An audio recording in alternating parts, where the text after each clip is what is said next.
جہنم ہی تھا، میں تو جاتا مجھے سرکار نے جانے نہ دیا۔ میری زندگی کا مقصد تیرے دین کی سرفرازی، میں اسی لیے مسلمان، میں اسی لیے نمازی،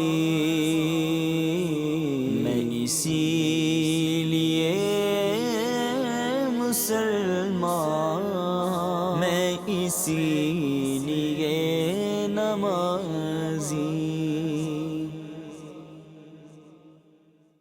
الحمدللہ رب العالمین، والصلاة والسلام علی سید المرسلین، اما بعد فاعوذ باللہ من الشیطان الرجیم، بسم اللہ الرحمن الرحیم۔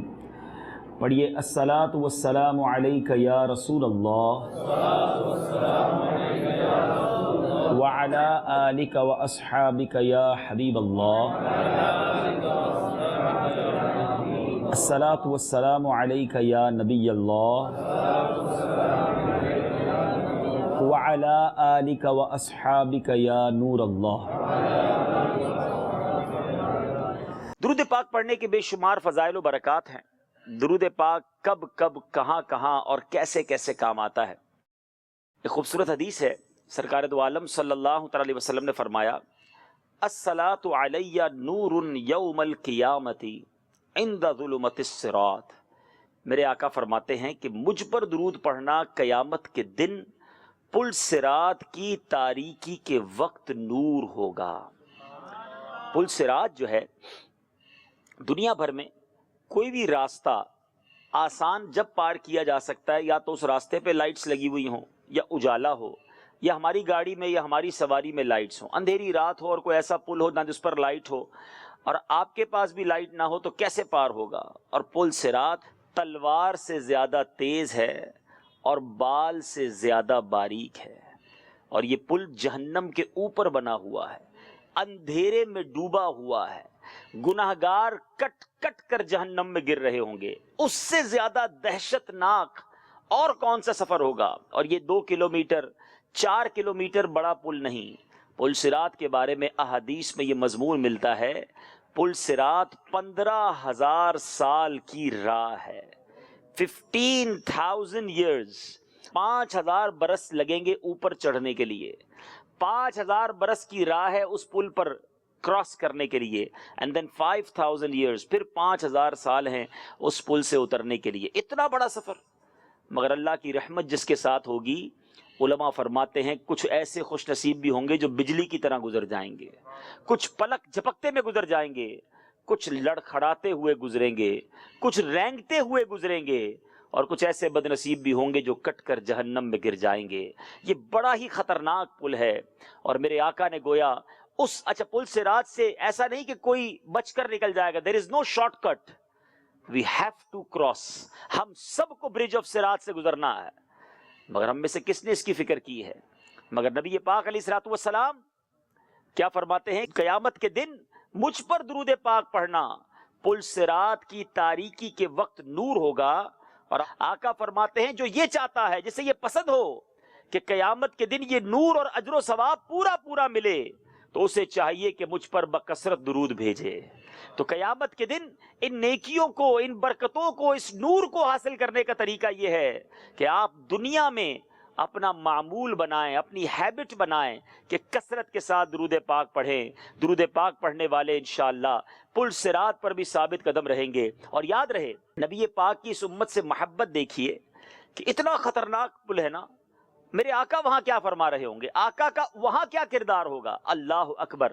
نبی پاک اسی برج آف صراط، اسی پل صراط کے کنارے سجدے میں گر کر رب سلم امتی کی صدائیں بلند کر رہے ہوں گے، یا اللہ میری امت کو سلامتی سے گزار دے، یا اللہ میری امت کو سلامتی سے گزار دے۔ ایسے آقا ہیں جو وہاں بھی پیارے آقا اپنے امتیوں کے لیے دعائیں کر رہے ہوں گے، اور اسی رب سلم کی صداؤں کو یاد کرتے ہوئے امام عشق و محبت اعلیٰ حضرت لکھتے ہیں نا، یا الہی جب چلیں تاریک راہ پل صراط، آفتاب ہاشمی نور الہدا کا ساتھ ہو، یا الہی جب سرے شمشیر پر چلنا پڑے، رب سلم کہنے والے غم زدہ کا ساتھ ہو۔ اور امام عشق و محبت کا نبی پاک علیہ الصلوۃ والسلام سے پیار اور آقا کی رحمت اور ان کی مدد پر امید دیکھیں کہ کمال کا شعر لکھا، کہتے رضا واقعی پل صراط بڑا خطرناک پل ہے، لوگ ڈر رہے ہوں گے، چیخے مار رہے ہوں گے، کٹ کٹ کر جہنم میں گر رہے ہوں گے، مگر رضا جو عاشقان رسول ہے نا،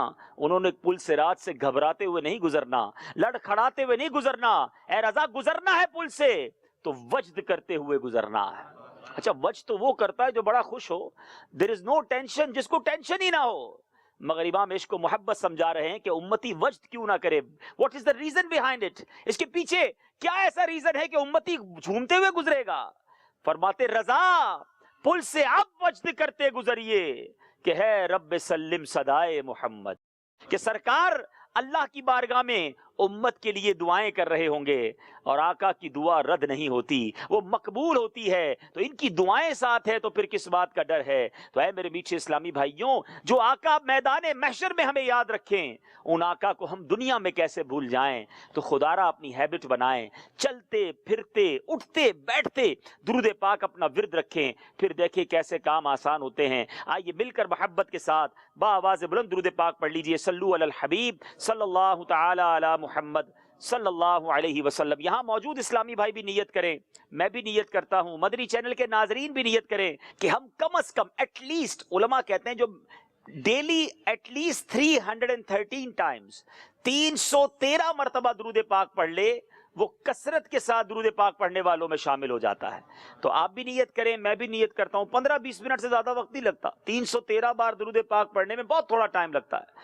الصلاۃ والسلام علیک یا رسول اللہ، یہ بھی درود پاک ہے۔ صلی اللہ تعالی علی محمد صلی اللہ علیہ وسلم، یہ بھی درود پاک ہے۔ بس بہت تھوڑی دیر میں یہ عدد پورا ہو جائے گا۔ اپنے ہاتھ میں تسبیح رکھا کریں۔ ہمارے شیخ طریقت امیر اہل سنت بڑی پیاری بات فرماتے ہیں، فرماتے تسبیح جو ہے نا وہ زبان کی لگام ہے۔ اگر آپ کے ہاتھ میں کاؤنٹر یا تسبیح ہے نا، آپ آٹومیٹکلی دیکھیں پڑھنا شروع کر دیں گے۔ اگر تسبیح نہیں ہوتی تو بندہ پھر اور فضول کاموں میں لگ جاتا ہے۔ تو اپنے ساتھ تسبیح رکھیں، یہ ٹول ہے، یہ ایک طرح کا ایسا اوزار ہے جو مجھے اور آپ کو درود پڑھنے پر، ذکر اللہ کرنے پر ابھارتا ہے، تو یہ ہمارے ساتھ ہونا چاہیے۔ آج جو بیان کا موضوع ہے، جو ٹاپک آج ہم نے سلیکٹ کیا ہے، لائف آفٹر رمضان، رمضان کے بعد کی زندگی، وہ مہینہ جو رحمتوں کی کان تھا، وہ مہینہ جو برکتوں کی برسات تھا، جس کا پہلا عشرہ عشرہ رحمت، دوسرا عشرہ عشرہ مغفرت، تیسرا عشرہ جہنم سے آزادی کا عشرہ، لاکھوں نہیں اللہ کی رحمت سے کروڑوں بخشے گئے ہوں گے۔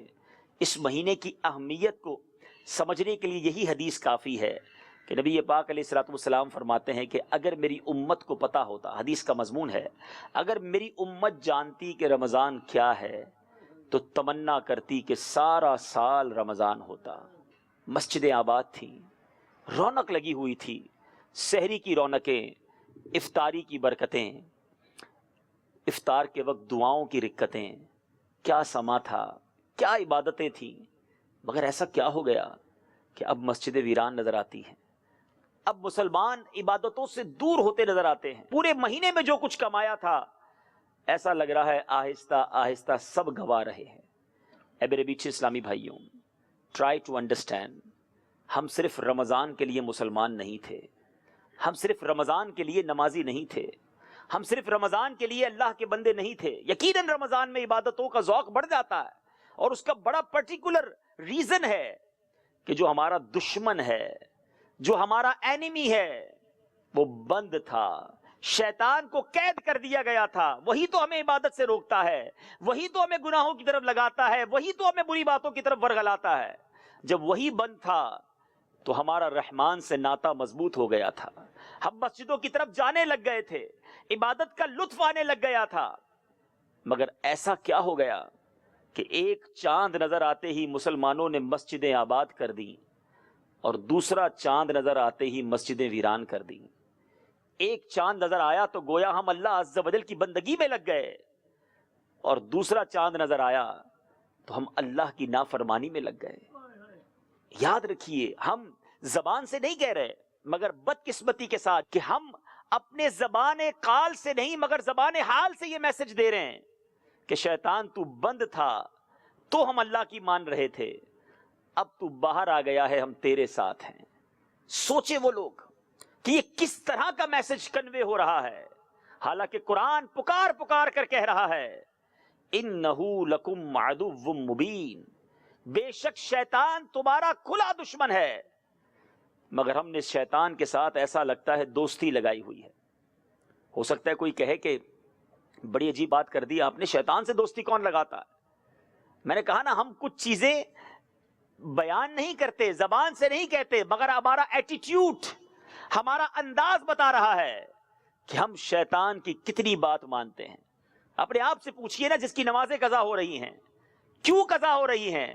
اتنے کمزور ہیں ہم کہ شیطان آزاد ہوا تو اس نے نمازیں قضا کرانا شروع کر دی، اس نے ہمیں برائیوں میں لگانا شروع کر دیا، اس نے ہمیں اللہ تبارک و تعالیٰ کے ذکر سے دور کر دیا۔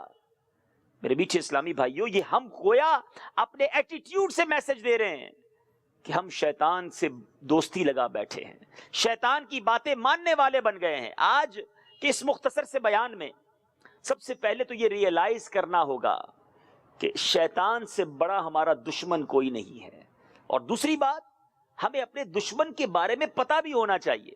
دنیا بھر کا دستور ہے کہ جن کنٹری سے لڑائی ہوتی ہے، جن ملکوں سے دشمنی ہوتی ہے، اس کی فوج کے بارے میں، اس کے ہتھیاروں کے بارے میں، اس کے ویپنز کے بارے میں، اس کی سازشوں کے بارے میں معلومات لی جاتی ہے کہ وہ کیسے کیسے ہم پر حملہ کر سکتا ہے۔ جبھی تو آپ ریزسٹ کر سکیں گے نا۔ اگر دشمن کے بارے میں پتہ ہی نہیں ہوگا تو آپ کیسے اپنے آپ کو بچائیں گے؟ تو جس کو قرآن دشمن کہہ رہا ہے، اس کے بارے میں کوئی معلومات، کوئی اس کے ہتھیاروں کی معلومات، کوئی اس کی چالوں کی معلومات، یہ چاروں خانے چت ہونے کے لیے تیار بیٹھے کہ آجا شیطان، جیسے چاہے ہمارے ساتھ برا برتاؤ کر لے، یہ انسان اور خاص طور پہ مسلمان کا کام نہیں۔ ہمیں شیطان کا بھرپور تعارف بھی ہونا چاہیے اور اس کی چالوں کے بارے میں بھی معلوم ہونا چاہیے۔ ظاہر ہے آج کے ایک بیان میں بہت کچھ تو بیان نہیں کر سکوں گا، مگر کچھ ہائی لائٹ کرنے کی کوشش کروں گا۔ سب سے پہلے شیطان کے بارے میں یہ جانتے ہیں کہ یہ کیا شروع ہی سے اللہ کا نافرمان تھا؟ ایسا نہیں۔ شیطان نے بڑی عبادتیں کی، وہ فرشتوں کا سردار، فرشتوں کا استاد بن گیا، معلم الملکوت۔ اور جب اللہ کی بارگاہ میں فرشتے پیش ہوتے تھے، شیطان فرشتوں کے ساتھ کھڑا ہو کر اللہ کی بارگاہ میں پیش ہوتا تھا، ہزاروں سال عبادت کی، ٹریجر آف جنہ، جنت کا خزانچی بن گیا۔ لک ایٹ the status، ہے ہم میں سے کوئی ایسا جس نے ہزاروں سال عبادت کی ہو، جو فرشتوں کا استاد بن گیا ہو؟ یعنی آج تھوڑی سی نمازیں پڑھ کر، تھوڑی سی تہجد پڑھ کر، تھوڑے صدقے کر کے، تھوڑے جناب حج کر کے ہم بڑے سیٹسفائی ہونا شروع ہو جاتے ہیں۔ شیطان کا یہ رینک، یہ اسٹیٹس مجھے اور آپ کو بتا رہا ہے کہ کسی بھی اسٹیٹس پر پہنچ کر، کتنی ہی عبادتیں کر کر ہمیں سیٹسفائی نہیں ہونا، کبھی بھی کچھ ہو سکتا ہے۔ اللہ کی خفیہ تدبیر کس کے بارے میں کیا ہے؟ اب کوسچن یہ کریٹ ہوتا ہے کہ اتنا نیک، اتنی عبادتیں، اتنے سجدے، اتنا علم، اتنا بڑا رینک، پھر ایسا کیا جرم کر دیا کہ اللہ کی بارگاہ سے ایسا راندائے درگاہ ہوا کہ قیامت تک کے لیے مردود ٹھہرا دیا گیا؟ یہ بڑا کوسچن مارک ہے نا، اتنا بڑا اس کا جرم ہوگا۔ اب سنیے کہ حضرت آدم علیہ نبینا علیہ الصلوۃ والسلام کی جب تخلیق ہوئی، اللہ تبارک و تعالیٰ نے تمام فرشتوں کو آرڈر دیا، تمام فرشتوں کو حکم دیا کہ حضرت آدم علیہ الصلوۃ والسلام کو سجدہ کیا جائے۔ اب تمام فرشتوں نے سجدہ کیا، اور سب سے پہلے کس نے سجدہ کیا؟ چلیں یہ معلومات میں بھی آج اضافہ ہو جائے کہ فرشتوں میں بھی سب سے پہلے سجدہ کیا حضرت جبریل علیہ الصلوۃ والسلام نے، اس کے بعد حضرت میکائیل علیہ السلام نے، پھر سیدنا اسرافیل علیہ نبینا علیہ الصلوۃ والسلام نے، اس کے بعد حضرت سیدنا اسرائیل علیہ نبینا علیہ الصلوۃ والسلام نے سجدہ کیا، اس کے بعد تمام فرشتوں نے سجدہ کیا۔ یہ سجدہ کس دن ہوا تھا یہ بھی پتا ہونا چاہیے۔ یہ تو ہسٹوریکل ایونٹ ہے نا، اس کریشن کی، اس دنیا کی کریشن کا one of the historical event ہے۔ سجدہ کس دن ہوا تھا؟ یہ سجدہ جمعہ کے دن زوال کے وقت سے لے کر عصر تک سجدہ کیا گیا۔ یہ اتنا لانگ سجدہ تھا کہ زوال سے شروع ہوا، عصر تک فرشتے سجدے میں رہے، مگر ابلیس نے، اس شیطان نے انکار کر دیا۔ اور اس کی وجہ کیا تھی؟ اس کائنات میں سب سے پہلا جو گناہ ہے نا وہ شیطان نے کیا، اور وہ گناہ کیا تھا؟ وہ گناہ تھا تکبر، ہیں، پراؤڈ کیا اس نے۔ قرآن کے الفاظ سنانے جا رہا ہوں، قرآن کہتا ہے کہ اس نے کیا کہا؟ انا خیر من خلقتنی من نار وخلقتہ من طین، میں اس سے بہتر ہوں، انا خیر من، کیونکہ تو نے اس کو مٹی سے پیدا کیا ہے اور میں آگ سے بنا ہوں۔ میرے میٹھے اسلامی بھائیوں ذرا غور کیجئے، یہ سوچنے والی بات ہے کہ یہ جو جملہ ہے انا خیر من، توجہ رکھیے گا یہاں پر پلیز، انا خیر من، میں اس سے بہتر ہوں، یہ تو روزانہ ہی کچھ لوگ کہہ رہے ہوتے ہیں، یا تو زبان سے کہہ رہے ہوتے ہیں یا ایٹیٹیوڈ سے کہہ رہے ہوتے ہیں۔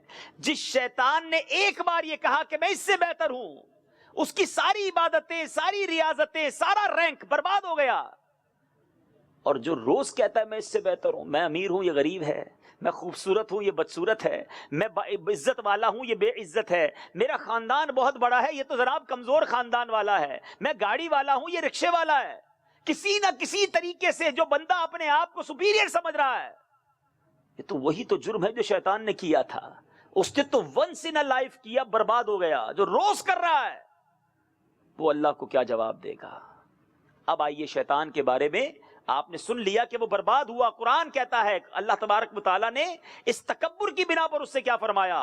فَخْرُجْ مِنْهَا فَإِنَّكَ رَجِيمٌ وَإِنَّ عَلَيْكَ لَعْنَتِي إِلَىٰ يَوْمِ الدِّينِ۔ ترجمہ کنز الایمان، تو جنت سے نکل جا کہ تو راندھا یعنی لعنت کیا گیا، اور بے شک تجھ پر میری لعنت ہے قیامت تک، اور ٹل دا ڈے آف ججمنٹ، اس پر قیامت تک لعنت فرما دی گئی۔ تو اے میرے بیچے اسلامی بھائیوں، اب اس شیطان نے کیا کیا؟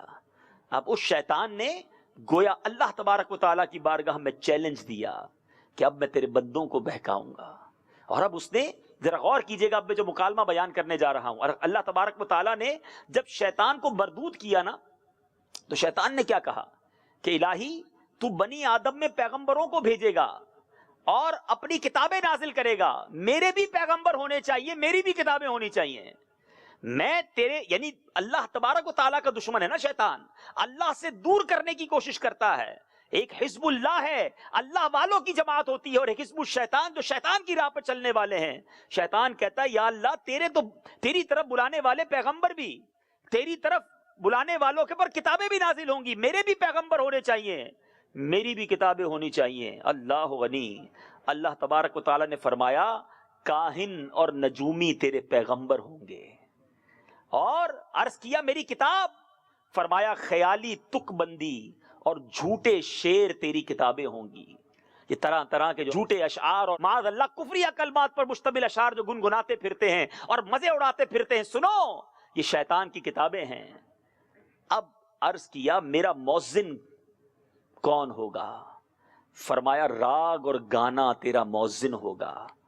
عرض کیا میری مسجد، فرمایا فتنہ انگیز بازار تیری مسجد ہوں گے۔ عرض کیا میرا کھانا، ارشاد فرمایا گیا جس کھانے پر میرا نام نہ لیا جائے وہ تیرا کھانا ہوگا۔ عرض کیا میرا پانی، فرمایا نشیلی چیزیں وہ تیرا پانی ہوگا۔ عرض کیا میرا جال کیا ہوگا؟ جواب آیا عورتیں تمہارا جال ہوں گی۔ اے میرے میٹھے اسلامی بھائیوں، یہ ہے شیطان کے وار۔ یہ ڈسکرپشن یاد ہونی چاہیے کہ آج ہم نے نجومیوں کے پاس جا کر، فال نکالنے والوں کے پاس جا کر، معاذ اللہ ایسے ایسے عاملین آ گئے ہیں جو گھروں کو برباد کرنے کے لیے تلے ہوئے ہیں۔ آج چھوٹا سا مسئلہ ہو جائے، لوگ جا کر ایک ایسے عامل کے پاس بیٹھ جاتے ہیں جو ایک وقت کی نماز نہیں پڑھتا۔ ارے اس کے مریدین اور اس کے چیلے کہتے ہیں کہ جناب ہمارے بابا جی تو مکے میں سحر پڑھتے ہیں، مدینے میں عصر پڑھتے ہیں، ارے کسی قسم کا اس کے اندر شریعت کا کوئی تعلق نہیں، اور اس سے اپنے معاملات پوچھ رہے ہوتے ہیں، اور طلاقیں ہو رہی ہیں، گھر برباد ہو رہے ہیں۔ یہی تو شیطان چاہتا تھا۔ آج شراب عام ہوتی جا رہی ہے، یہ شیطان کا پانی ہے. آج ناچ گانے عام ہوتے جا رہے ہیں, یہ شیطان کی اذان ہے. آج بازاروں میں حرام کام ہو رہا ہے, یہ شیطان کی مسجدیں ہیں. اے میرے میٹھے اسلامی بھائیوں, آج بے پردہ عورتیں, بے حیا عورتوں کے ساتھ دوستیاں لگائی جا رہی ہیں, اور کیا کچھ نہیں ہو رہا انٹرنیٹ کے ذریعے. یہی تو شیطان کا جال ہے, اور ہم اس شیطان کی تمام باتوں میں ایسا لگتا ہے چاروں طرف سے جکڑتے چلے جا رہے ہیں. اللہ بھلا کرے ہمارے زین بھائی کا, ان کے والد صاحب کا, کہ یہ رمضان کے فوراً بعد یہ اجتماع رکھا گیا ہے, اور یہ ٹاپک بھی اپنے مشورے سے چوز کیا تھا کہ فوراً یاد دلا دیا جائے کہ ہم شیطان کے بندے نہیں ہیں. لائف آفٹر رمضان بھی ویسی ہی ہونی چاہیے جو رمضان میں زندگی تھی. ارے یہ تو بڑی عجیب بات ہوئی کہ شیطان بند تھا تو میں نمازی تھا, شیطان آیا تو مجھے کھینچ کر مسجد سے دور لے گیا. اس کا مطلب میں اتنا کمزور ہوں کہ یہ جہاں چاہے مجھے لے جائے, جتنا چاہے مجھے رب سے دور کر دے. نہیں نہیں, مزہ تو اب آیا ہے. ہاں ہاں, مرد وہ ہوتا ہے جو چیلنج قبول کرتا ہے. یہ 30 ڈیز 29 ڈیز میری اور آپ کی پریکٹس ڈیز تھے کہ شیطان سے لڑائی لڑنی کیسے ہے, اللہ سے دوستی کرنی کیسے ہے, نمازوں کی پابندی حاصل کیسے کرنی ہے. اب 1 مہینے کی پریکٹس کے بعد اب آیا ہے دشمن سامنے, اب اسے جواب دینا ہے کہ آجا تیرے اندر کتنی ہمت ہے, میں تیرا نہیں میں رحمان کا بندہ ہوں. تو کچھ بھی کر لے میں نے نماز نہیں چھوڑنی, تو کچھ بھی کر لے میں نے حرام کام نہیں کرنے. مگر انفارچونیٹلی, بدقسمتی کے ساتھ بڑی تعداد میں مسلمان شیطان کے واروں میں مبتلا ہوتے جا رہے ہیں. جو کمایا ہے پورے مہینے میں ایسا لگتا ہے وہ کمائی لٹاتے چلے جا رہے ہیں. تو اے میرے میٹھے اسلامی بھائیوں, آج اس اجتماع کا مقصد ہی یہی ہے کہ اس کنیکشن کو, اس روحانیت کو, اس برکت کو پھر سے جوڑ لو کہ ہم نے اللہ سے دور نہیں ہونا. میرے میٹھے اسلامی بھائیوں, میں نے 2-3 بڑے دلچسپ واقعے آپ کو سنانے ہیں. بظاہر تو اس کو آپ لطیفہ بھی کہہ سکتے ہیں, چٹکلا بھی کہہ سکتے ہیں, مگر مولانا روم نے مثنوی شریف میں لکھا اور علماء نے اپنی بڑی بڑی کتابوں میں یہ واقعات لکھے, اور ان حکایتوں کو لکھنے کے بعد ہمیں سمجھایا کہ دیکھو یہ ہوتا ہے شیطان. اب ایک واقعہ کیا ہے کہ ایک بار مثنوی شریف میں مولانا روم نے لکھا کہ ایک شخص منڈی سے ایک دمبا خرید کر لایا, اور اس دمبے کو رسی سے باندھا اور آگے آگے چلتا رہا, پیچھے مڑ کے ایک بار بھی نہیں دیکھا. رسی ہاتھ میں ہے, چلی جا رہا ہے, چلی جا رہا ہے. ایک شخص آیا اور اس نے پیچھے سے رسی کاٹی اور اس کا دمبا لے کے نکل گیا. بہت دیر کے بعد اس کو خیال آیا, جب اس نے پیچھے مڑ کے دیکھا تو صرف رسی ہاتھ میں, دمبا غائب. یہ کیا ہو گیا میرے ساتھ؟ اب پریشان آگے گیا تو ایک کنواں نظر آیا. اس کنویں کے کنارے پہ ایک شخص بڑا افسردہ بیٹھا ہے. کہ کیا ہو گیا, کیوں افسردہ ہو؟ کہ کنویں میں میرا بٹوا گر گیا ہے اور اس میں 100 روپے ہیں, مجھے کوئی کنویں سے وہ بٹوا لا دے تو 50 اس کو دے دوں گا. ابھی شخص نے سوچا 50 روپے کا دمبا چوری ہو گیا, یہ موقع اچھا ہے ریکوری کا. اس بندے نے کپڑے اتارے اور کنویں میں چھلانگ لگا دی. بڑا تلاش کیا, بڑا تلاش کیا, کوئی بٹوا نہ ملا. واپس اوپر آیا تو کپڑے بھی غائب تھے. اب جسم پر کپڑا بھی نہیں اور دمبا بھی نہیں. اب مولانا روم نے اس واقعے کو لکھنے کے بعد, پورا بیان کرنے کے بعد سمجھایا کہ یہ ہے شیطان, کہ جو لوگ اپنے دین سے غافل رہتے ہیں, اپنے ایمان سے غافل رہتے ہیں, اپنی عبادتوں سے غافل رہتے ہیں. ہم صرف رسی لے کر ہی تو چل رہے ہیں نا, پیچھے دین کی کیفیت کیا ہے, ایمان کی مضبوطی کیا ہے, نمازوں کا حال کیا ہے. صرف ایمان کہلانے والے, مسلمان کہلانے والی رسی ساتھ ہے. فرمایا بہت عرصے کے بعد مڑ کر دیکھتے ہیں تو ایمان ہی چھن گیا ہوتا ہے, اعمال ہی برباد ہو گئے ہوتے ہیں. اور پھر شیطان ایسا مردود ہے کہ مزید حرص اور لالچ میں گرفتار کر کے پہلے ایمان اور اعمال لے گیا اور اس کے بعد ہماری حیا بھی لے گیا. آج کیا نہیں ہو رہا ہمارے معاشرے میں, کس قدر اوریانی ہے, کس قدر فحاشی ہے. آج ایک صحیح شرم و حیا والا شخص کیا کسی فیملی کی دعوت میں جا سکتا ہے جس کی واقعی نظروں میں حیا ہو؟ سمجھ نہیں آتا کہ اچھے خاصے نیک نمازی کہلانے والوں گھر والوں کی عورتوں کو کیا ہو گیا ہے. اس قدر بے حیائی, اس قدر مکس گیدرنگ کا رواج آ گیا. لوگ کہتے ہیں جناب زمانہ آگے چلا گیا ہے. ارے زمانہ کتنا بھی آگے چلے جائے, ہمارا اسلام تو ہم سے نہیں گیا, ہماری حیا تو ہم سے نہیں گئی, نبی پاک سے محبت تو ہم سے نہیں گئی, ہماری اقدار تو ہم سے نہیں گئی. میرے میٹھے اسلامی بھائیوں, سمجھنے والی بات ہے, یہ شیطان یہی تو کرتا ہے. ایک اور واقعہ مثنوی شریف میں مولانا روم نے لکھا کہ ایک درزی تھا, اور اس درزی کے بارے میں مشہور تھا بڑا چالاک بھی ہے, اور جو بھی کپڑا سلوانے آیا اس کے کپڑے کو چوری کر لیتا ہے, اس کے کپڑے میں سے کوئی نہ کوئی حصہ کاٹ لیتا ہے. اب جناب ایک پولیس والا گیا اور جا کر کہا کہ میں پولیس والا ہوں اور بڑا ہوشیار ہوں, مجھے تمہارے بارے میں پتا چلا ہے تم کپڑے کو چوری کر لیتے ہو, خبردار جو میرے کپڑے کے ساتھ کچھ کیا. کہ جناب کمال ہو گیا, ایسا تو میں کچھ بھی نہیں کرتا, آپ سامنے بیٹھے ہیں, آپ کے سامنے آپ کا کوٹ سیتا ہوں. تو کہا ٹھیک ہے, دیکھو کوئی گڑبڑ نہیں کرنا. کہا بالکل گڑبڑ نہیں کروں گا. اب کوٹ سیتے سیتے کہا حضور آپ فارغ بیٹھے ہیں، آپ کو ایک لطیفہ سناتا ہوں، ایک مزاحیہ بات سناتا ہوں. کہ چلو سناؤ. اب اس درزی نے، اس کو بڑے لطیفے یاد تھے، ایک لطیفہ سنایا. جیسے ہی لطیفہ سنایا تو پولیس والا ہنستے ہنستے ہنستے لوٹ پوٹ ہو گیا. جیسے ہی اس کا سر نیچے ہوا اس نے کوٹ کا ایک پیس کاٹ لیا، کپڑے کا ٹکڑا کاٹا اور سائڈ پہ رکھ لیا. تھوڑی دیر بعد پھر کہتا حضور اور سناؤ. کہا اور سناؤ. پھر سنایا، ہنستے ہنستے اس کا منہ نیچے ہوا، دوسرا ٹکڑا کاٹ لیا کپڑے کا. تھوڑی دیر بعد وہ اب پولیس والا کہتا ہے بھائی اور سناؤ. کہا حضور سنا تو دوں گا، کوٹ آپ کا چھوٹا ہو جائے گا. تو مولانا روم نے لکھا کہ یہ ہے شیطان. سمجھو کہ تمہیں باتوں میں لگا کر، تمہیں دنیا کے نظاروں میں گم کر کے، تھوڑا تھوڑا کر کے تمہارے اعمال، تمہاری نیکیاں، تمہارا ایمان برباد کرتا چلا جا رہا ہے اور تمہیں پتہ بھی نہیں چل رہا. یہ ایسا مکار ہے میرے بیچ اسلامی بھائیو، سمجھنے کی کوشش کریں. One of the biggest enemy. ذرا سمجھیے مقابلہ کس سے، میرا اور آپ کا. اس وقت بھی وہ ہمیں دیکھ رہا ہے، ہم اسے نہیں دیکھ سکتے. مجھے اور آپ کو نیند آتی ہے، اس کو نیند نہیں آتی. میں اور آپ تھکتے ہیں، وہ تھکتا نہیں. وہ خون کی طرح جسم میں دوڑتا ہے. اتنا خطرناک اینیمی ہے مگر فکر ہی نہیں ہے، ٹینشن ہی نہیں. اور اس کا ایم کیا ہے؟ Ultimate goal. شیطان کا ہم سب سے ٹارگٹ کیا ہے؟ تو ہمارے پیسے تھوڑی چاہتا ہے. First of all he need, اس کی خواہش یہ ہے کہ ہمارا ایمان ہم سے چھین لے. اور یہ آخر وقت تک کوشش کرتا ہے. یہاں تک روایتوں کا مضمون ہے کہ بندے کا جب آخری وقت آتا ہے نا، آپ کو میں لاجیکلی سمجھانے کی کوشش کرتا ہوں کہ یہ آخری وقت جو ہوتا ہے نا، سکرات کا عالم، it's not easy time, difficult ترین وقت ہوتا ہے. زبان بھاری ہو جاتی ہے. ایک عالم دین کا کمال جملہ تھا، مجھے بہت یاد رہ گیا ہے. چلے میں ان کی یوں سمجھے کہ ان کے لیے بھی ثواب جاریہ ہو جائے گا، دہرا دیتا ہوں. اور مجھے بہت پسند آیا ان کا جملہ. وہ فرماتے ہیں جب جب موقع ملے کلمہ شریف پڑھتے رہا کرو، کیونکہ جب زبان بھاری ہو جائے گی اس وقت کلمہ پڑھنا مشکل ہوگا. لیکن جس کی عادت ہوگی نا، اس کی زبان پر کلمہ جاری ہو جائے گا. اب اس کو ایگزامپل کے ذریعے سمجھیں. جن لوگوں کی ماشاءاللہ کلمہ شریف کی، درود شریف کی، غوث اعظم رضی اللہ تعالیٰ عنہ کو پکارنے کی عادت ہوتی ہے، گاڑی میں جا رہے ہوں، اچانک بریک لگے، جھٹکا لگے، ان کی زبان سے فوراً کلمہ پاک نکلتا ہے، یا غوث اعظم، یا رسول اللہ، اللہ مدد. کچھ نہ کچھ اچھی بات منہ سے نکلتی. کیوں؟ کہ ان کی زبان عادی ہوتی ہے اچھی بات کرنے کی. تو ڈیفیکلٹ ٹائم میں بھی فوراً زبان سے اچھی بات نکلتی ہے. ایسا ہوتا ہے. اور جس کی گالیاں دینے کی عادت ہوتی ہے، جس کی فحش باتیں کرنے کی عادت ہوتی ہے، ہم نے دیکھا ہے کہ کوئی ایسا جھٹکا لگے، کوئی ایسا دھکا لگے، ان کی زبان سے اس وقت بھی بری بات نکلتی ہے. سوچیں کہ ایسی زبان عادی بنا دی بری چیزوں کی. تو سکرات کی بات ہو رہی تھی کہ آپ مثال کے طور پہ گرمی سے آئیں، دھوپ پڑ رہی ہو، بڑے پریشر میں ہوں، تھکے ہوئے، پسینے سے شرابور آ کر اپنے کمرے میں بیٹھیں، اور آتے ہی کوئی آپ سے سوال شروع کر دے، یہ بتاؤ یہ بتاؤ یہ بتاؤ. تو آپ کیا کہتے ہیں؟ یار ابھی رک جاؤ بھائی، ابھی بالکل دماغ کام نہیں کر رہا ہے، بہت گرمی سے آیا ہوں، بہت ٹینشن میں ہوں، تھوڑا سانس لینے دو مجھے، پانی پلاؤ، تھوڑی دیر بعد بات کرنا. ایسا ہوتا ہے نا. یعنی جب آپ فرسٹریٹ ہوں، جب آپ ٹائرڈ ہوں، تھکے ہوئے ہوں، آپ سوال جواب کی کیفیت میں نہیں ہوتے، آپ بات نہیں کر سکتے، انڈرسٹینڈنگ ڈیفیکلٹ ہوتی ہے. سکرات، اللہ غنی، موت کی تکلیف جو ہے نا، وہ مردہ ہی جانتا ہے. اللہ مجھے اور آپ کو موت کی تکلیف سے محفوظ فرمائے.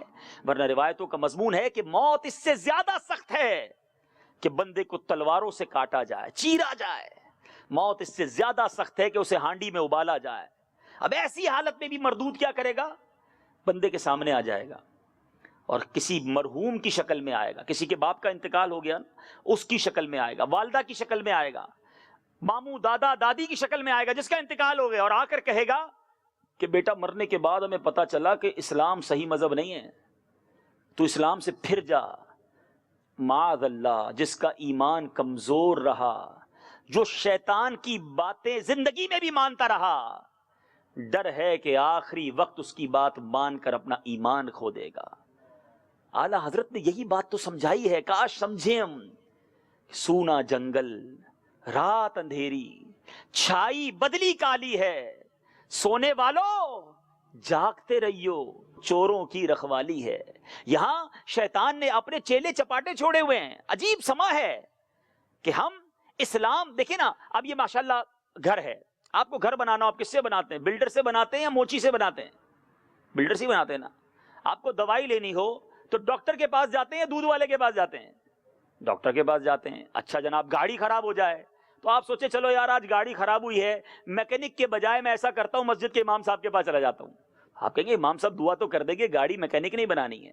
تو جس چیز کی ضرورت ہے آپ اس چیز کے ایکسپرٹ کے پاس جاتے ہیں. مگر وبال یہ ہے کہ اسلام سیکھنے کے لیے لوگ ہر کسی کے پاس چلے جاتے ہیں، جس کو نہ دین کا پتہ ہے، نہ علم دین حاصل ہے، نہ وہ کسی جگہ پر علم اس نے پڑھا ہے. ہر شخص اپنا اسلام بیان کر رہا ہے اور لوگ اس کی سن بھی لیتے ہیں اور پھر کنفیوز بھی ہو جاتے ہیں. یہی تو شیطان کی چال ہے نا. اعلیٰ حضرت نے کمال شعر لکھا اور کمال محاورہ استعمال کیا. فرماتے ہیں آنکھ سے کاجل صاف چرا لیں یہاں وہ چور بلا کے ہیں. آنکھ سے کاجل کوئی کیسے چرا سکتا ہے؟ آنکھ کے اندر ہی کاجل ہوتا ہے نا. مگر امام اہل سنت نے اس محاورے کے ذریعے سمجھایا کہ ایسے چور ہیں اسلامی لبادے میں آئیں گے، اپنے آپ کو اسلامک اسکالر کہیں گے اور تمہیں ایسی بات بتا کر چلے جائیں گے کہ تمہیں اللہ سے ہی دور کر دیں گے. آنکھ سے کاجل صاف چرا لیں یہاں وہ چور بلا کے ہیں، تیری گٹھڑی تاکی ہے اور تو نے نیند نکالی ہے. خدا را جاگتے رہیے، اپنے ایمان کی، اپنے اعمال کی، اپنے عقیدے کی حفاظت اپنے کرنی ہے، کیونکہ مقابلہ بڑے سخت اینیمی سے. اور جو میں عرض کر رہا تھا کہ اس کا گول کیا ہے، پہلے ایمان چھین لے. اب دیکھتا ہے بندہ بڑا نیک ہے، نمازی ہے، شراب تو نہیں پیے گا، بدکاری تو نہیں کرے گا، ڈکیتی بھی نہیں کرے گا، اب کیا کروں؟ چھوڑتا پھر بھی نہیں. مذہبی حلیے والوں سنو، جو نمازیں پڑھتے وہ بھی سنیں. اب شیطان کیا کرتا ہے کہ کسی طرح ان کی نیکیوں میں خرابی پیدا کر دوں، ان کے اچھے اعمال ان کو برباد کر دوں. اور وہ کیا ہے؟ شرک اصغر. حدیث میں شرک اصغر کہا گیا ریاکاری کو، دکھلاوے کو. جو لوگ عبادت کر کے دوسروں کو بتانا چاہتے ہیں، دوسروں سے واہ واہ چاہتے ہیں، عبادت بھی کی اور ضائع ہو گئی. حدیث کا مضمون ہے کہ قیامت کے دن جن لوگوں نے دوسروں کو دکھانے کے لیے عبادتیں کی ہوں گی، قیامت کے دن انہیں کہا جائے گا جاؤ اپنا اجر ان سے لے لو کہ جن کے لیے کام کیا تھا. اس دن کدھر جائیں گے ہم؟ نمازیں منہ پہ مار دی گئیں، یہ ریاضتیں منہ پہ مار دی گئیں، صدقے خیرات منہ پر مار دیے گئے کہ تم نے تو لوگوں کے لیے کیا تھا. یہ شیطان کا کام تھا کہ عبادت بھی کی مگر اس عبادت کو اس نے داغی کر دیا، اس عبادت کو اس نے جناب خراب کر دیا. مجھے اور آپ کو سمجھنا ہوگا اس کی چالوں کو. اچھا پھر کیا کرتا ہے؟ نیکیاں کم کروا دیتا ہے. کئی لوگ ہیں جو رمضان میں نوافل پڑھ رہے تھے، اب نفل نہیں پڑھ رہے ہوں گے، سنت غیر موقدہ چھوڑ دی. بلکہ کئی لوگوں سے پوچھو عشاء کی نماز کتنی رکعتیں ہیں؟ 4 2 3. ارے سنتیں کہاں گئیں؟ نفل کہاں گئے؟ ارے بھائی سنتیں ہی ہیں نا، غیر موقدہ ہیں، نوافل ہیں، نہیں پڑھا تو کوئی بات نہیں. اچھا اگر آج ایک اناؤنس کر دیں ہم کہ جو 17 رکعتیں عشاء کی پڑھے گا، پوری 17 رکعتیں عشاء کی پڑھے گا، اسے 17,000 روپے ملیں گے. تو بندہ بولے یار 17 ہی رکعتیں ہیں، زیادہ نہیں ہے مولانا صاحب، تو اور زیادہ مل جائیں گے. پھر 16 پڑھے گا کوئی؟ تو سوچئے یہ اللہ کی طرف سے انعام ہے ہمارے لیے کہ ہم نیکیاں کمائیں. مگر شیطان آہستہ آہستہ ہماری نیکیاں کم کرواتا ہے. حضرت امیر معاویہ رضی اللہ تعالیٰ عنہ کے بارے میں آتا ہے، ایک بار آپ جو ہے وہ فجر کے لیے آرام کر رہے تھے، رات کا وقت تھا، آرام کر رہے تھے، صبح ہو گئی، کسی نے جگایا آپ کو، آپ اٹھ گئے، دائیں دیکھا بائیں دیکھا، کوئی نظر نہیں آیا. آپ نے کہا مجھے کس نے جگایا ہے؟ کہا حضور میں شیطان ہوں. کہا شیطان کب سے نماز کے لیے جگانے لگ گیا؟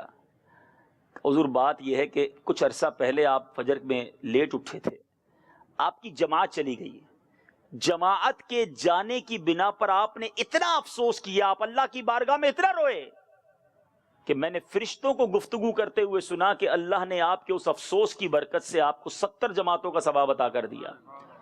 کہا حضور میں نے اس لیے اٹھا دیا ہے کہ آپ اٹھ کر ایک ہی پڑھ لیں، ورنہ آپ نے پھر رونا ہے، آپ نے پھر افسوس کرنا ہے اور ایک کی جگہ 70 کا ثواب کما لینا ہے. تو یہ ہے مردود کہ جو ہمارے ہر نیک کام میں کمی چاہتا ہے یا ہمیں برائیوں میں مبتلا کرنا چاہتا ہے. ایک اور وار شیطان کا، لمبی امیدیں. یار ابھی تو جوانی ہے، ابھی تو میں اللہ اللہ کروں گا، بالکل یہ مولا ابھی بھی ہو سکتا ہے ابھی. اچھا میں بیان کر رہا ہوں تو وہ تھوڑی خاموش بیٹھا ہوگا، وہ بھی تو پلاننگ کر رہا ہوگا نا. کرنے دو مولانا صاحب کو جتنا بیان کرنا ہے، بعد میں پکڑتا ہوں ان کو. بلکہ ابھی بھی ہو سکتا ہے کسی کے دل میں وسوسہ ڈال رہا ہو، کوئی گھڑی دیکھ رہا ہو، یار زین بھائی نے تو کہا تھا 11 ساڑھے 11 ختم ہو جائے گا، ابھی تو بیان ہی ختم نہیں ہوا. کوئی کھڑا ہونے کی تیاری کر رہا ہوگا، اس کا بھی تو کام جاری ہوگا نا کہ یار یہ تو میرے ہی خلاف بیان ہو رہا ہے، میری چالیں بیان ہو رہی ہے، تو وہ خاموش تھوڑی بیٹھا ہوگا. اچھا اب وہ کیا ذہن میں ڈالتا ہے کہ یار باتیں ساری صحیح کی ہیں مولانا صاحب نے، بس ابھی شادی ہونی ہے، تھوڑا سا لائف کو انجوائے کر لوں، اس کے بعد 40-50 سال کے بعد تو کام ہی اللہ اللہ کرنا ہے. پھر میں مسجد کا کونا پکڑ لوں گا، داڑھی بھی رکھ لوں گا، بس پھر سارے حرام کام چھوڑ دوں گا اور مرنے سے پہلے پکی توبہ کر لوں گا. بڑا بندہ پلان کر کے چل رہا ہوتا ہے نا. لیکن موت سب کی پلاننگ کو برباد کر دیتی ہے. آگاہ اپنی موت سے کوئی بشر نہیں، سامان 100 برس کا ہے، پل کی خبر نہیں. میرے میٹھے اسلامی بھائیوں، ایک واقعہ کتابوں میں لکھا. 2 بھائی تھے. ایک بھائی فرسٹ فلور پہ رہتا تھا، دوسرا بھائی گراؤنڈ فلور پہ رہتا تھا. بلکہ یوں سمجھے کہ ایک بھائی فرسٹ پہ رہتا تھا، دوسرا بھائی سیکنڈ پہ رہتا تھا. اب بڑا بھائی بڑا نیک، پرہیزگار، عبادت گزار، اور نیچے والا بھائی فل عیاش، بدکاری کرنے والا، برے کام کرنے والا. اب بڑے بھائی کے دل میں خیال آیا کہ کبھی میری شیطان سے تو ملاقات ہو، نام تو بڑا سنا ہے. شیطان اس کے سامنے آ گیا. کہا میں شیطان ہوں. کہا اچھا. کہا میں تمہیں ایک بات بتاؤں، مجھے یہ بات معلوم ہے میرے علم کے ذریعے کہ تمہاری عمر 80 سال ہے، مگر تم نے 40 سال عبادت میں گزار دیے، جوانی بھی سجدوں میں گزار دی، کوئی رنگینی نہیں دیکھی، کوئی انجوائمنٹ نہیں کی، عبادت کی بٹی میں اپنے آپ کو جھونک دیا. تیرا بھائی دیکھ نیچے کیسے مزے کر رہا ہے، تیری مرضی ہے. باقی میں تجھے بتا دوں تیری عمر 80 سال ہے، تھوڑا انجوائے بھی کر لے پھر توبہ کر لینا. شیطان وسوسے کا بیج بو کر چلا گیا. یہی تو کرتا ہے، اس کا کام ہی یہی ہے، بس ایک ایسی پھونک مار گیا کہ بندہ اب سوچی جا رہا ہے. اب وہ بھائی کہتا ہے یار بات تو صحیح کر کے گیا، اگر 80 سال جینا ہے، 40 سال اللہ اللہ کر لی، اب 10-15 سال تو انجوائے کر لو. نیچے ہی تو بھائی ہے، اس کے مزے چل رہے ہیں اور میں اوپر اللہ اللہ ہی کیے جا رہا ہوں. اس نے کہا چلو نیچے بھائی کے پاس چلتے ہیں، کچھ لائف کے مزے لیتے ہیں، پھر آخری وقت اللہ اللہ ہی کرنا ہے، توبہ کر لوں گا. وہ بھائی اس نیت سے اپنے کمرے سے باہر نکلا. اللہ کی کرنی دیکھیں، اللہ کی خفیہ تدبیر دیکھیں. نیچے والا بھائی اچانک اس کے دل میں خیال آیا کہ 40 سال ہو گئے اللہ کو ناراض کرتے ہوئے، 40 سال ہو گئے گناہ کرتے ہوئے، شرابیں پیتے ہوئے، بدکاری کرتے ہوئے، کتنا ناراض کروں گا رب کو. ایک میرا بھائی دیکھو اوپر رہتا ہے، سجدے کرتا ہے، عبادت کرتا ہے، اللہ کو راضی کرتا ہے، میرا بنے گا کیا مرنے کے بعد. یہاں خوف خدا طاری ہوا. یہ بھائی سوچتا ہے چلو بس بہت ہو گیا، آج توبہ کرتے ہیں، بڑے بھائی کے پاس چلتے ہیں. کتابوں میں لکھا کہ چھوٹا بھائی اپنے کمرے سے نکلا اوپر جانے کے لیے، بڑا بھائی اپنے کمرے سے نکلا نیچے آنے کے لیے. But there is different intentions. نیچے والے کی انٹینشن جو تھی، نیت جو تھی، وہ توبہ کرنے کی ہے. اوپر والے کی نیت گناہ کرنے کی، پکا ارادہ. کتابوں میں لکھا وہ اوپر والے بھائی کا پیر پسلا، لڑکھڑاتا ہوا چھوٹے بھائی پر گرا. دونوں بھائی لڑکھڑاتے ہوئے نیچے گرے، دونوں ہی کا انتقال ہو گیا. ابھی تک اوپر والے نے گناہ نہیں کیا تھا، ابھی تک نیچے والے نے نمازیں نہیں پڑھی تھی، ابھی تک نیچے والے نے توبہ نہیں کی تھی. مگر لک ایٹ دا، کہتے ہیں انما الاعمال بالنیات، اعمال کا دار و مدار نیتوں پر ہے. میرے میٹھے اسلامی بھائیوں، ہوا کیا کہ اللہ تبارک و تعالیٰ نے نیچے والے کو سچی توبہ کی نیت کی برکت سے مغفرت یافتہ میں اٹھایا، اور اوپر والے کو گناہ کے پکے ارادے سے، نافرمانی کی سچی نیت سے گھر سے چلنے کی بنا پر اپنے نافرمان بندوں میں اٹھا لیا. یہ ہے شیطان جو زندگی بھر کے اعمال برباد کروا دیتا ہے. کبھی سیٹسفائی مت ہونا کہ میں 40 سال سے نمازی ہوں، میں 30 سال سے عبادت گزار ہوں. ارے بڑے بڑے اولیاء کرام جن کا نام تھا بلم بن باورا، وہ شخص تھا کہ جو زمین پر کھڑے ہو کر لوح محفوظ دیکھ لیا کرتا. مستجاب الدعوات اسے کہا جاتا تھا، ہاتھ اٹھا کر دعا کرتا، وہ دعا قبول ہوتی تھی. مگر اس کا واقعہ قرآن میں موجود ہے. اے میرے میٹھے اسلامی بھائیوں، کیسا برباد ہوا کہ حضرت موسیٰ کے خلاف جب بد دعا کرنے کی کوشش کی تو ایمان سے بھی ہاتھ دھو بیٹھا. اور اصحاب کہف کا واقعہ طویل ہے، مگر اشارتاً بات کر دیتا ہوں کہ اصحاب کہف جو تھے ان کے ساتھ ایک رکھوالی کرنے والا، چوکیداری کرنے والا، ساتھ رہنے والا کتا بھی تھا. مگر وہ کتا بلعم بن باورا کی شکل میں جنت میں جائے گا، اور بلعم بن باورا اللہ کی نافرمانی کرنے کی وجہ سے کتے کی شکل میں جہنم میں جائے گا. یہ ہے اللہ کی خفیہ تدبیر، اور یہ ہے شیطان کے وار جو بندے سے ایک ایسی غلطی کرواتا ہے کہ اس کا ایمان برباد ہو جاتا ہے، اس کے اعمال برباد ہو جاتے ہیں. تو ٹرائی ٹو انڈرسٹینڈ، ہمارا مقابلہ کسی چھوٹے اینیمی سے نہیں ہے، مگر گھبرانا بھی نہیں ہے. شیطان کتنے ہی طاقتور کیوں نہ ہو، میرا رب سب سے زیادہ طاقتور ہے. ان اللہ علی کل شیء قدیر. بس پہلے آپ کا رب سے رابطہ مضبوط ہو جائے. اللہ سے مدد مانگا کرو کہ یا اللہ شیطان کے مقابلے میں تو پاور دے دے, تو مدد فرما, مجھے اس سے اس کے واروں سے بچا لے. پھر دیکھو وہ رب کیسی مدد فرماتا ہے. پرابلم یہ ہے کہ جس سے لڑائی ہے تم نے اسی سے دوستی لگا لی ہے. اگر رب سے دوستی کر لو اللہ غیب سے مدد فرمائے گا. شیطان کے مقابلے میں جیت تمہاری ہو جائے گی. مگر پرابلم یہ ہے کہ ہم رب کی نہیں, ہم رحمان عز و جل کی نہیں, ہم شیطان کی مانتے ہیں. تو اے میرے میٹھے اسلامی بھائیوں, آج اس بیان سے مختصراً یہ ہائی لائٹ کرنا مقصود ہے کہ شیطان کے واروں کو سمجھیے, بلکہ سب سے پہلے تو اسے اپنا مضبوط دشمن سمجھ لیجئے اور اس کے مقابلے کی تیاری کیجئے. اور اس سے مقابلہ کیسے ہوگا؟ اللہ غنی. یہ بھی شیطان نے خود ہی کئی انبیاء سے ملاقات کر کے, کئی بزرگوں سے بات کرتے ہمیں بتا دیا. ایک واقعہ نزہۃ المجالس میں ہے کہ اللہ تبارک و تعالیٰ نے جب نماز کا حکم دیا نا, تو شیطان نے چیخ ماری, دردناک چیخ ماری. اس کی چیخ کی آواز سن کر اس کا سارا لشکر اس کے پاس جمع ہو گیا کہ کیا ہو گیا. تو شیطان نے پریشان حال ہو کر نماز کے فرض ہونے کے بارے میں بتایا کہ نماز فرض کر دی گئی ہے. شیطان نے کہا جہاں تک تم سے ہو سکے لوگوں کو نماز کے اوقات میں کسی اور دھندے میں مشغول رکھو جس سے انہیں نماز پڑھنے کی فرصت ہی نہ ملے. شیاطین بولے اگر ایسا نہ کر سکے ہم پھر بھی پڑھ لے نماز تو کہا پھر یوں کرو کہ جب کوئی شخص نماز پڑھنے کھڑا ہو جائے نا تو تم 4 شیطان اس کو گھیر کر کھڑے ہو جانا. دائیں طرف کھڑا ہونے والا یوں کہے کہ ذرا بائیں طرف دیکھ, بائیں طرف والا کہے ذرا دائیں طرف دیکھ, اوپر کھڑا ہونے والا یوں کہے کہ ذرا آسمان کی طرف دیکھ, نیچے کھڑا ہونے والا اسے نیچے دیکھنے کی ترغیب دے, رغبت دلائے اور جلدی جلدی نماز ختم کرنے کا وسوسہ ڈالے. اور خوب یاد رکھو اگر ان تمام کوششوں کے باوجود یہ بندہ نماز پڑھنے میں اگر مشغول رہا تو ہمارا بیڑا غرق ہو جائے گا, کیونکہ اللہ تعالیٰ اس کی بخشش فرما دے گا. اٹ از نماز, یہ ہے ویپن, یہ ہے شیطان کا مقابلہ کہ اللہ کی بارگاہ میں سجدے کرو. یہ شیطان پر بڑے بھاری ہیں, مگر ایسا لگتا ہے پہلے دن ہی میں اس نے چت کر کے رکھ دیا ہے. چاند رات ہی کو مسجدیں خالی ہو گئیں. اے میرے پیچھے اسلامی بھائی, نماز پلر ہے اسلام کا, نماز دین کا ستون ہے. کسی گھر کا پلر نکال دیں کہ اب گھر کھڑا رہے گا. میرے اور آپ کے ایمان کا پلر نماز ہے, مگر نماز ہی ہم چھوڑ دیتے ہیں. نماز کو دین کا ستون کہا گیا. نماز مومن کی معراج ہے. نماز نبی پاک علیہ الصلوۃ والسلام کی آنکھوں کی ٹھنڈک ہے. نمازی کو قیامت کے دن نبی پاک علیہ الصلوۃ والسلام کی شفاعت نصیب ہوگی. And one of the biggest انعام, اس سے بڑا انعام میں نہیں سمجھتا دنیا میں کوئی اور ہو سکتا ہے, نہ آخرت میں کوئی ہو سکتا ہے. اور وہ کیا انعام ملے گا نمازی کو کہ اس کو اللہ تبارک و تعالیٰ کا دیدار کرایا جائے گا. نمازی مبارک ہو تمہیں. مگر جو نماز قضا کرتا ہے, جان بوجھ کر نماز قضا کرتا ہے, اس کا نام جہنم کے دروازے پر لکھ دیا جائے گا, جس دروازے سے اسے انٹر ہونا ہے.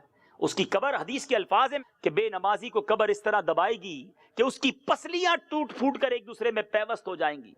آج کوئی مضبوط آدمی عید کے دن گلے ملے اور ہمیں دبائے تو چیخ نکل جاتی ہے, مگر جب قبر دبا کر پسلیاں توڑ دیں گی تو کس کو پکاریں گے؟ اللہ تبارک و تعالیٰ بے نمازی کے ساتھ سختی کے ساتھ حساب لے گا. تو خدارا شیطان کے واروں میں نہ آئیے. آج کے اس اجتماع میں ایک ڈیسیشن لے کر جانا ہے. رمضان ہم سے گیا ہے, ایمان نہیں گیا. رمضان ہم سے گیا ہے, عشق رسول نہیں گیا.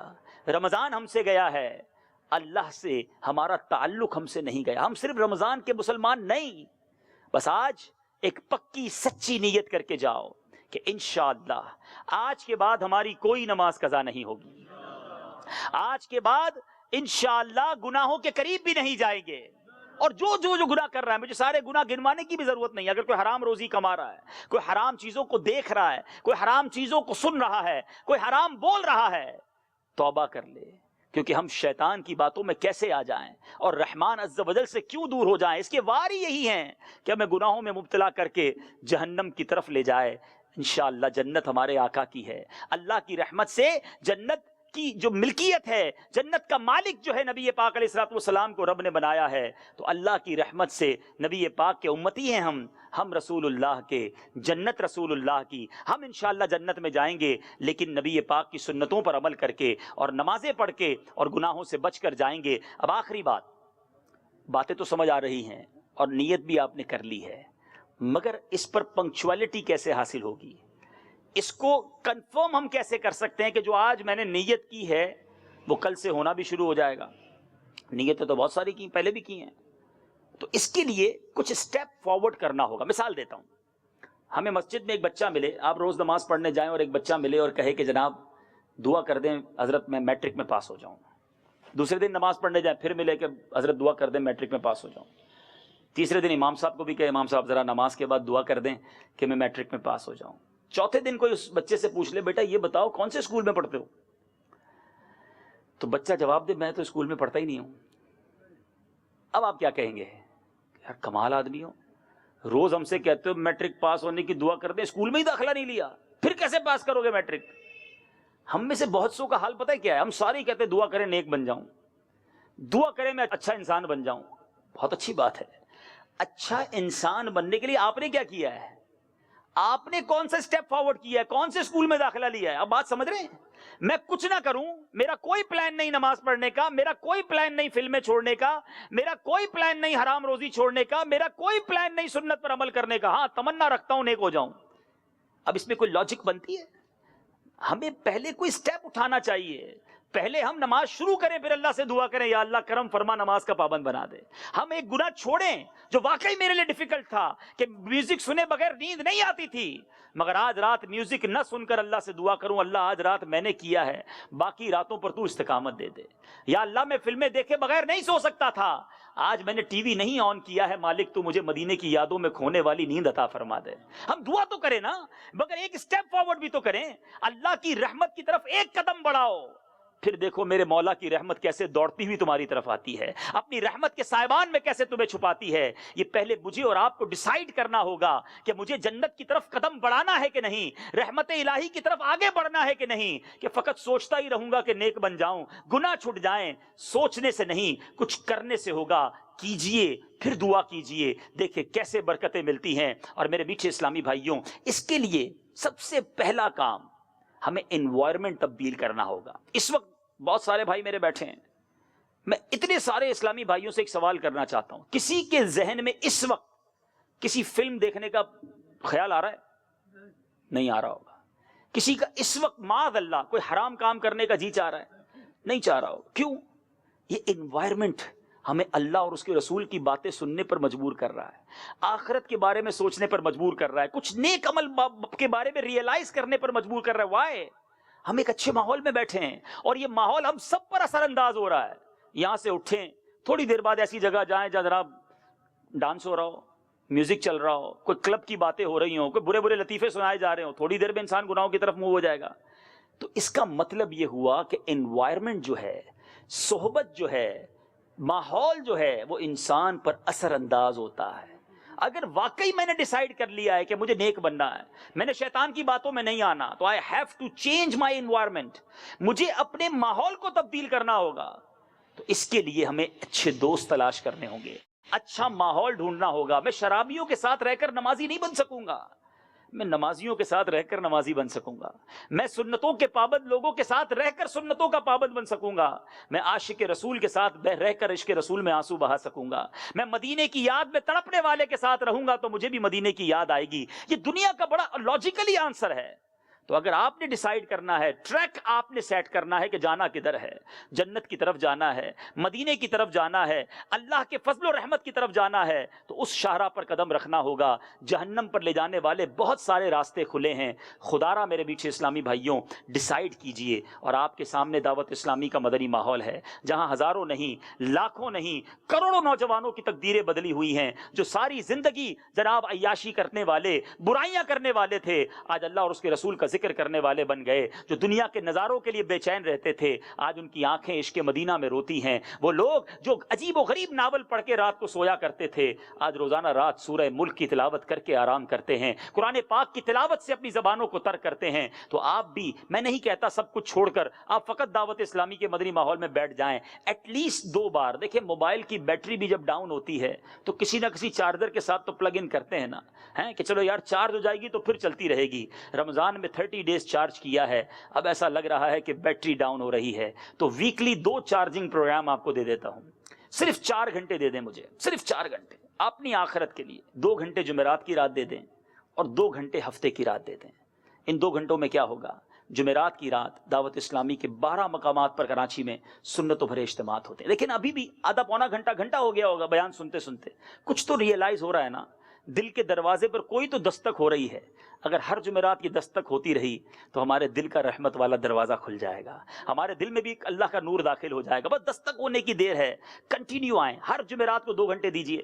ماشاءاللہ جو کلفٹن ڈیفینس میں رہنے والے ہیں, فیضان جیلان مسجد بلاک 8 کلفٹن میں چودھری خلیق الزما روڈ پر ہے, یا فیضان مدینہ آ جائیں عالمی مدنی مرکز جو اولڈ سبزی منڈی پہ ہے. جمعرات مغرب سے عشاء 2 hours only I need on Thursday night, اور 2 ہفتے دے دیں ہمیں ہفتے کی رات سیٹرڈے نائٹ عشاء کے بعد 2 گھنٹے. اچھا نہیں آ سکتے, مجبوری ہے, ٹریول ہے, مدنی چینل پر یہ دونوں پروگرامز لائیو آتے ہیں. آپ لائیو 4 گھنٹے دے دیں, اپنی فیملی کے ساتھ دے دیں. آپ یقین کریں, آپ فیل کریں گے کہ شیطان کے مقابلے میں مدد مل رہی ہے, شیطان کے مقابلے میں اسپرچول ہیلپ ہو رہی ہے. اور انشاءاللہ اگر ہم واقعی نیک بننا چاہتے ہیں تو یہ 4 hours a week ہمیں بہت سپورٹ کریں گے.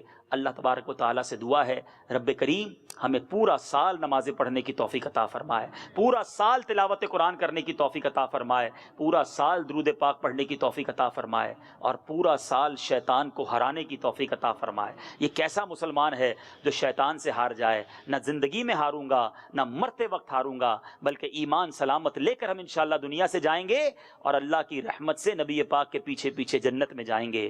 اس شعر پر اپنے بیان کو ختم کرتا ہوں کہ باغ جنت میں محمد مسکراتے جائیں گے, باغ جنت میں محمد مسکراتے جائیں گے, پھول رحمت کے جھڑیں گے ہم اٹھاتے جائیں گے, خلد میں ہوگا ہمارا داخلہ اس شان سے, یا رسول اللہ کا نعرہ لگاتے جائیں گے. آمین بجاہ النبی الامین صلی اللہ تعالی علیہ وسلم. صلو علی الحبیب صلی اللہ تعالی علی محمد صلی اللہ علیہ وسلم. میرے اعمال کا بدلہ تو جہنم ہی تھا, میں تو جاتا مجھے سرکار نے جانے